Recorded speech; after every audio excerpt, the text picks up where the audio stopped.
Hello and welcome to Mr. Rob's Water Channel. My name is Rob Kambetsky. Today we are talking about alkalinity. So we're going to be talking about alkaline, alkalized, and alkalinity and what they all mean. So alkaline means something has a higher pH than something else. So if it's above 7 on the pH scale, which is neutral, it's considered alkaline. Alkalized means something has been changed to be more alkaline. So if something has been changed to go from a 7 to a 10 on the pH scale, it has been alkalized. No matter what has been used to do that, it is now alkalized. And alkalinity is a substance's ability to neutralize an acid.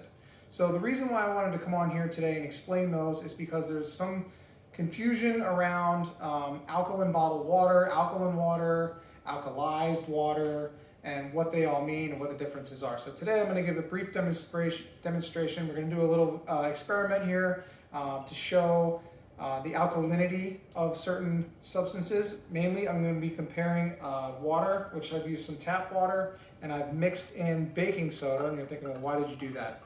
If you look at a lot of the bottled waters that are on the shelves today that say they're alkaline, a lot of them say 9.5 pH. They're actually, the market is catching up with these machines that we have and you can have in your own home, save you tens of thousands of dollars by having them, by the way, and not be drinking from plastic water, from the plastic water bottles. 9.5 pH has been around. There's a lot of thoughts behind alkaline water having health benefits and things of that sort. So in order to get a high pH water on the shelves to be stable, they have to add chemicals to it. They have to usually put a process to usually purify the water through something like reverse osmosis.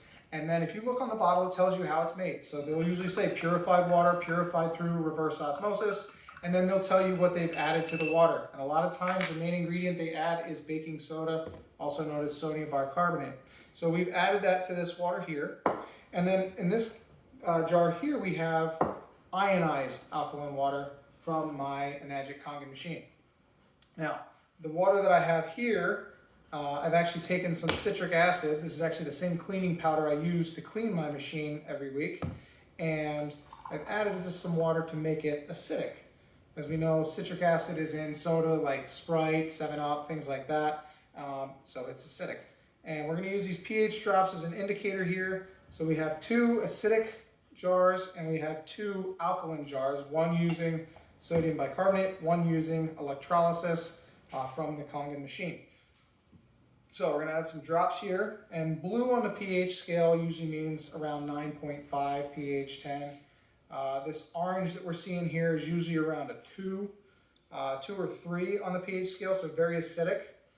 And then again, we can see here we've got our Kangen water, 9.5, very similar to the water that we used with sodium bicarbonate, simple tap water with sodium bicarbonate, very blue. Kangen water 9.5, also blue, about the same color. So, now you're thinking, okay, what are you going to do next? Now we're going to add them to this acidic water. And one of the claims that's being made out there today is, well, you shouldn't drink alkaline water because it can neutralize stomach acid. Okay, well, let's find out. So this is similar to a bottled water you'd find on the shelf at a store that says alkaline water. We're going to add this to our acidic solution, see what happens. At the same time, we're going to add the Kangen water, which is also alkalized, but through electrolysis. So it's ionized alkaline water versus using a chemical buffer like sodium bicarbonate. And as you can see here, we have a pretty drastic, oh, I threw that in the sink already. We have a pretty drastic color change, right? At least on the one. So green is neutral on the pH scale. And we said, what, alkaline water can neutralize stomach acid. Well, that may be the case here with a bottled water that says it's alkaline and has something like sodium bicarbonate or baking soda in it. As you can see, we are now green, whereas over here, no color change whatsoever. In fact, it takes about a teaspoon of baking soda to equal, well, I should say this the other way around. 1 teaspoon of baking soda equals about 600 liters or 160 gallons of ionized alkaline water. Because the alkalinity of this is so low, you need so much of it versus just a little bit of this. Said differently, you need, in order to neutralize 1 liter of stomach acid, you need 10,000 liters or 2,600 gallons of ionized alkaline water to do that. 2,600 gallons of water to neutralize 1 liter of stomach acid. You'd have a lot of other problems if you were drinking 2,600 gallons of water. So I'm not concerned as far as ionized alkaline water goes, but I would be concerned as far as the chemically altered, baking soda, anything that has a buffer added to it, any type of chemical buffer. The reason being, and this is why doctors advise not to drink alkaline water. They're talking about this stuff right here. They're not talking about the ionized water.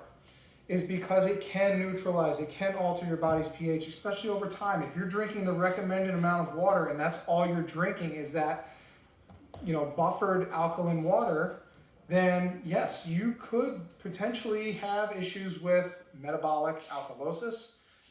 Symptoms can be, hand tremors, nausea, vomiting, muscle spasms, and even worse. So the other thing too is it can affect your minerals, your bone minerals as well. So you gotta be very careful with that kind of water. That's why me and my family, we do not drink we don't drink any plastic bottled water, and I'll get into that in other videos, but the alkaline bottled water, stay away from it. I would highly advise not drinking anything that has, baking soda added to it or any other type of buffers that say alkaline water. It's really not the alkalinity that you're getting the health benefits from. It's the molecular hydrogen, which I've spoken about in other videos of mine. I'll be speaking about more and more. They've discovered that really the magic ingredient in these waters is the dissolved hydrogen in them, and that's where we're seeing a lot of the health benefits. So again, back to this experiment. I hope this was helpful. As we can see here, no change using the ionized alkaline water. Yes, we did see a complete neutralization using the tap water alkalized with baking soda. So, hope this was helpful. If you like this video, please hit subscribe, hit the like button, and I'll see you in the next one. Take care.